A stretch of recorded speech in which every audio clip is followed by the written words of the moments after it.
Tell me about that time you dodged a bullet because you were too lazy. 1. The job interview I didn't show up to. A few years ago, I had a job interview at what seemed like my dream company. I had been looking for months, and I finally got the call. The night before, I was feeling lazy and just didn't feel like it.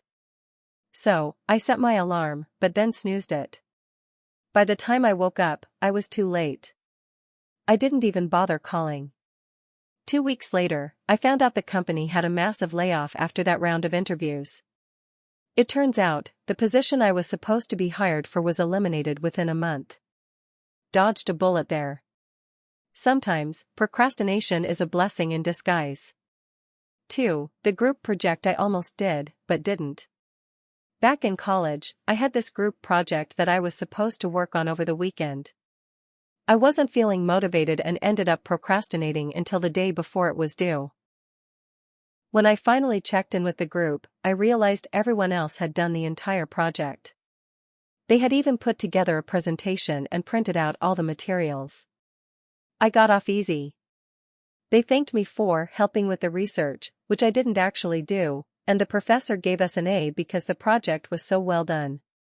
Had I actually shown up and done my part, I would have had to present, and I would have totally messed it up. Instead, I got to relax, and they handled all the hard work. Sometimes, laziness really works out. The vacation I almost took, and thank God I didn't.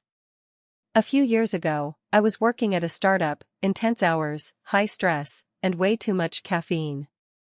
My boss, Maggie, was the type of person who had no concept of boundaries. She would send emails late into the night, and you could almost feel her staring at you through the office windows when you stayed a minute past closing time. It was honestly a pretty toxic work culture, but I was sticking it out, thinking it would pay off in the long run. Then one day, Maggie announced that our team had earned an all-expenses-paid vacation for hitting a major milestone. A retreat. In the mountains. At first, I was excited, who wouldn't be? A few days off in the mountains sounded like the perfect escape. But as the date approached, I started to feel more and more reluctant. I had never been a vacation person anyway, and just the thought of spending an entire weekend away from home, with Maggie and the rest of the team, started making me feel anxious. I hated being on all the time, and the idea of small talk with my coworkers in a cabin just felt exhausting. So, I did what any reasonable person would do, I procrastinated.